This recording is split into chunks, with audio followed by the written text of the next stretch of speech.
Okay, ladies and gentlemen, shall we get my last guest out? Without doubt, he's one of the most talented songwriters, certainly one of the most exciting live performers on the planet.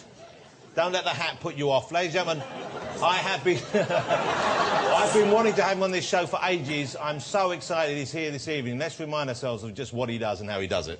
I'm Slim Shady, yes, I'm the real Shady. All you other Slim Shadys are just imitating. So won't the real Slim Shady please stand up?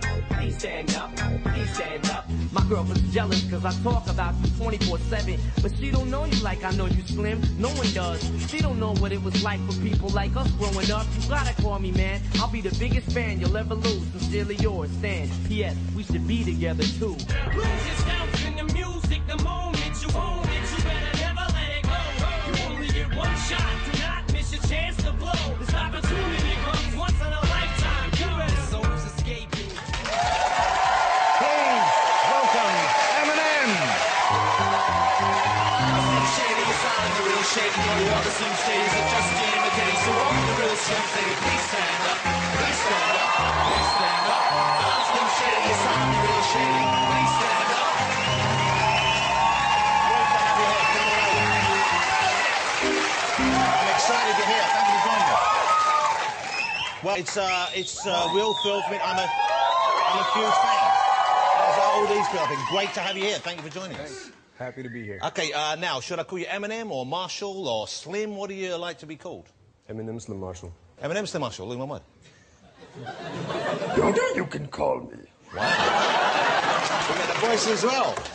Hey, now, where have you been? What have you been doing? It's been what? Has it been 4 years, 5 years since the last album? And now you've got the new one, Relapse, coming out, but it's been a long period. This was a deliberate step away from things, I guess. Yeah, I wanted to pull back from the spotlight for a little while, you know, just, I guess, kind of reassess my whole career. You know what I mean? I ended up in rehab in 2005, and, you know, just kind of wanted to, like, I was trying to figure out where I was going. You know what I mean? Like, where I was going in my personal life and career-wise and everything, like, what I was going to do. So I kind of wanted to, I knew that I still wanted to, I knew I wanted to take a break from the spotlight, but at the same time, I still wanted to do music, you know, because I'd go crazy if I didn't do music.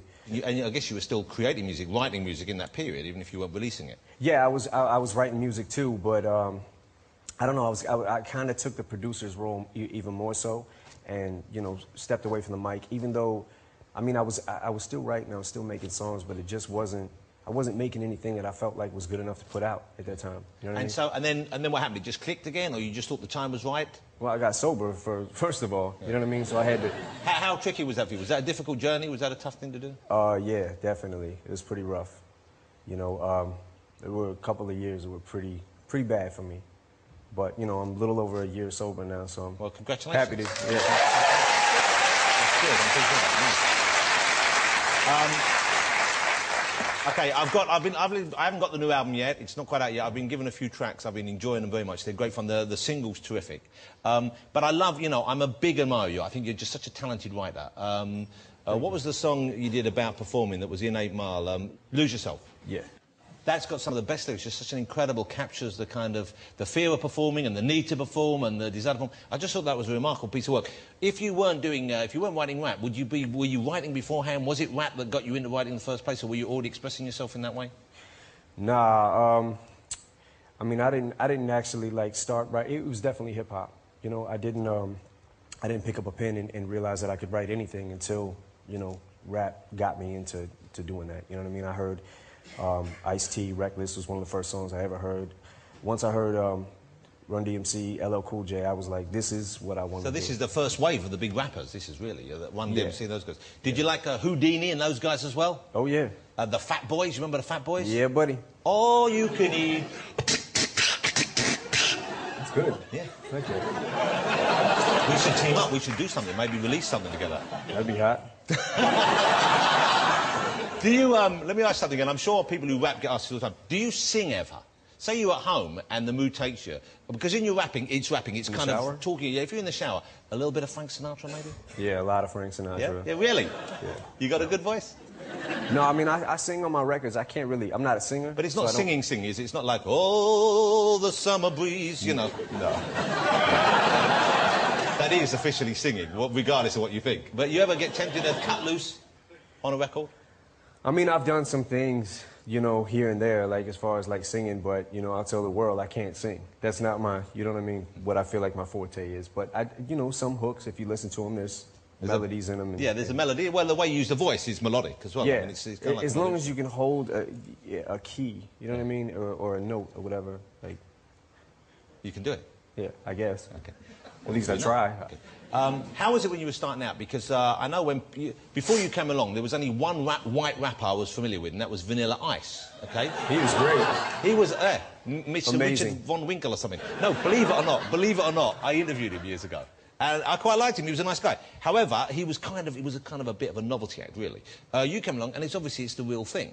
But did you encounter that kind of prejudice? Did you encounter that attitude early on? People saying he can't do it because he's a white guy, and this is essentially black urban music. I mean, yeah. Early on, I went through like quite a bit of that. But I mean, I think that at the end of the day, I guess if your heart is in it and you know you just keep persevering, you know, you're gonna break through. I mean. I don't know. I mean, it was certainly, it wasn't easy, you know what I mean? But I kept at it, you know. I got booed off stage. It was, you know, many times, like, you know, as I did in the movie, like certain, you know. Yeah. How long did it take, do you think, before you got good enough to think, okay, this is working now? How many times did you have bad on-stage experiences? Maybe a couple.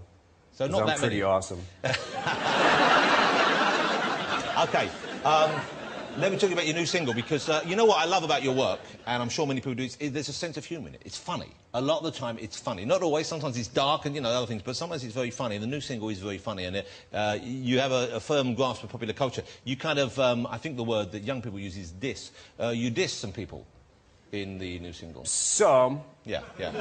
Now, do you have any feedback? Do you ever meet those people? Do they ever contact you and let you know what they think about it, or...? Nah, I mean...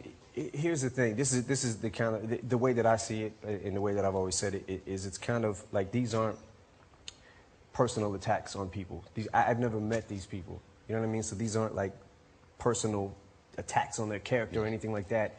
You know, it's kind of like it's kind of like picking names out of a hat, and if your name rhymes with something good, or you know what I mean, then you might get it.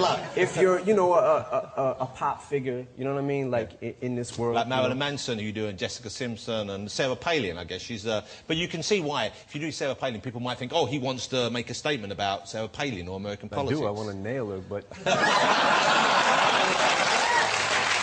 there you go. If anyone's going to, I think you've got a good chance. Yeah. Hey, you're looking in good shape. One of the rumours I heard that when you were away that you'd ballooned up, that you'd got really big. Did you put on a lot of weight? I put on quite a few pounds. How chunky did you get? I think I probably tipped the scales a little over 200. And was this was just eating, overeating? It was eating. It was taking pills that I had no business taking. You know what I mean? Doing things that I just wasn't taking care of myself. I wasn't taking care of my body. I kind of felt like, I mean, it was, you know, like there were times I wanted to just give it up. You know what I mean? There was, you know, I was in a pretty dark place. To keep in shape of this now, you must be working out a lot, I guess, and you've got a fitness regime you stick to? Yeah, I run a lot. I run quite a bit. I get up in the morning, I run. I was running twice a day for a little while. And how far do you run? When you say run, it's half an hour, 10 minutes? What is it? I was running. There was one point where I was running, like, it was a little too much. It was a little extreme. And it was a total of 17 miles. But you know what that is? That's you filling the gap you had in your life when you've given up the other stuff, and it's kind of addictive behavior. Yeah, it's like you kind of go from one addiction to the next, and I'm an addict, you know what I mean? So I guess an extremist, like one extreme to the next. Like. Well, now, am I right in thinking that one of the things you're addicted to right now, and I'm very excited about this, is American comic books? Oh, yeah. I had that hobby when I was a kid. Like, I used to collect comics a lot. And I guess as I started to get sober, I kind of like fell back in love with, you know, comic books again. It was like, oh, this is dope. Why did I ever leave this alone? There you go. There's Eminem on the cover of the Punisher, one of the Punisher comics, the recent one. That's got to be, you've got to know you've arrived when you're on the cover of the Punisher. Oh, yeah, that's how you know you made it. Yeah. The hat you're wearing in that particular illustration, because it's red, it looks rather like, my wife has something like that she wears in the shower sometimes. I don't think they've done you any favors. But you do like the headgear, don't you? Yeah, I do like the headgear. Yeah, and what's the name of the guys you perform with, the group? D12. D12. Now, here's a photograph. They all look very splendid, but the fella to the bottom right, he appears to be wearing his grandmother's shower cap. Do you have any, is there any quality control that goes on with the gang around you? Do you, when they come in, they file in, do you ever say, good, good, good? Oh, absolutely not. Or you just let it come as it and fall as it does? No, when he put that thing on, I was like, good.